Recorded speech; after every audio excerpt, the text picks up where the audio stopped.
If you clicked on this video, you might be in the market for a new iPad. Of course, Apple has a lot of options for just about every person, but that can be a little bit confusing. In this video, I'll be doing a full buyer's guide and talking about which iPads you should buy and which iPads you should avoid, especially right now with new iPads just around the corner. The easiest way to sort this is by price, and so I'll start with the base iPad. The base iPad comes in at $329 US, comes in silver or space gray, has the A13 Bionic chip and a 10.2-inch Retina display. This iPad is the cheapest iPad in Apple's lineup and has fewer features than its more expensive siblings, but it still holds its own. The A13 chip is powerful enough to play intensive games, and you can certainly use it for things such as browsing the web and streaming, and it has an impressive 10-hour battery life. One of the downsides of iPad 9 is that it still uses the dated iPad design that's been on the iPad for a few years.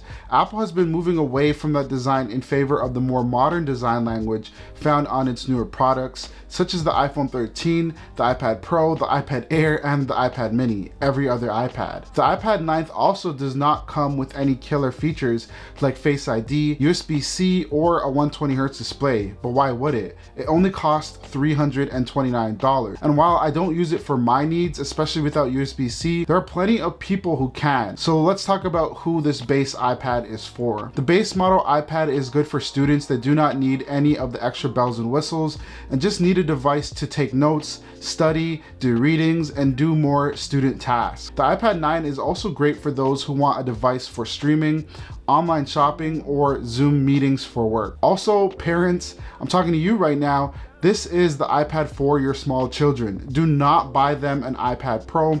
This will be a lot cheaper, especially when they spill orange juice on their tablet and you're gonna need to replace it. Thank me later. The base iPad is for people that just need access to the interweb, but do not plan to do any major work. Next up, we have the iPad Mini, and this was a device that I was critical of in the past, but it has since grown on me. Do you see what I did there? Grown on me? Yeah, I'm clever. The iPad Mini 6 costs $499, comes in a few colors, it has the A15 chip, and an 8.3-inch display. It's by far the smallest iPad in the lineup, but has a more powerful chip than the base iPad and the iPad Air 4, and a newer chip than the iPad Pro. The iPad Mini has been great for my use case, especially when I'm reading books, watching Netflix, editing photos on the go, and more. It's powerful enough to do pretty much anything the other iPads can do, but it's just in a smaller form factor. If you're somebody that is constantly on the go, if you game on your iPad or you like reading for hours and you don't want your hands to feel like they're falling apart, then this is the iPad for you.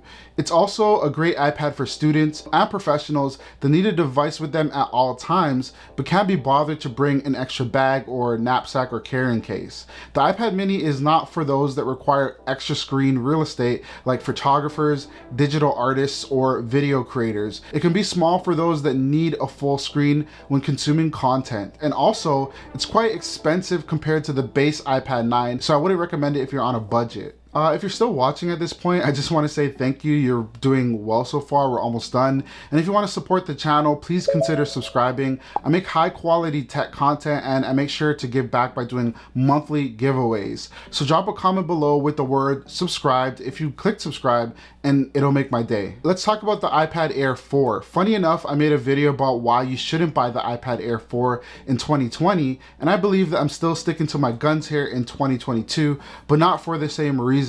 This is the iPad that you should avoid at all costs at the time of this video, because according to leaks and rumors, the new iPad Air 5 will be announced with a newer chip and the same design. So it will be a complete waste of money to buy this when it's gonna be outdated in less than a month. For comparison purposes though, this iPad starts at $599, has a few different colors, has the A14 chip, and a 10.9-inch display, which is just a little bit smaller than the iPad Pro.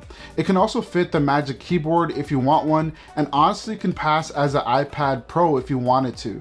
But again, do not buy this iPad right now unless you get a killer deal on the used market. Who is the iPad Air for? Nobody. Just don't buy it. Moving on to the iPad Pro. Funny enough, this is another device that I'd recommend avoiding right now, but let's get into the specs. The iPad Pro comes in two sizes, 11-inch and a 12.9-inch. It features the M1 chip and has Face ID. It also is the only iPad with 120Hz ProMotion, which is great for those that do digital art on the iPad or want something to do intense gaming with. I own the 11-inch version, but I ended up selling it after I got the 2021 MacBook Pro, but I was really disappointed with it from the start. The M1 chip was not what I thought it was, and it did not offer any noticeable advantage over the 2020 iPad Pro in terms of speed or overall features. Giving the iPad Pro the M1 chip is like putting a Lambo engine in a Toyota Corolla, removing the tires, draining out the oil, and killing the battery. Since the 11-inch iPad Pro can do the exact same things as the previous iPads, I'd strongly recommend against buying it in 2022. When we talk about the 12.9-inch Pro though, that is a little bit more of an easier recommendation for a very specific group of people. So let's talk about who that is. The iPad Pro 12.9-inch is perfect for working professionals that do not have a MacBook, or maybe they do, but they want to offload some of that work to a more than capable device. The display on the 12.9-inch is an XDR display that looks stunning for editing high quality photos and editing 4K videos. It's also the best canvas that you're gonna get on an iPad if you want to draw or create with the Apple Pencil too. Again, this is not the iPad for most people. It's specifically good for photographers, those in video production, artists, and more. But if I had to choose between the 11-inch and the 12-inch, this iPad is more of a noticeable difference if you want to compare it with the previous versions of the iPad Pro. So yeah, I hope this video was useful. Do you still have any questions about buying an iPad? Don't be shy, let me know in the comments down below. Thank you guys so much for watching, and I'm gonna see you guys in the next one. Peace.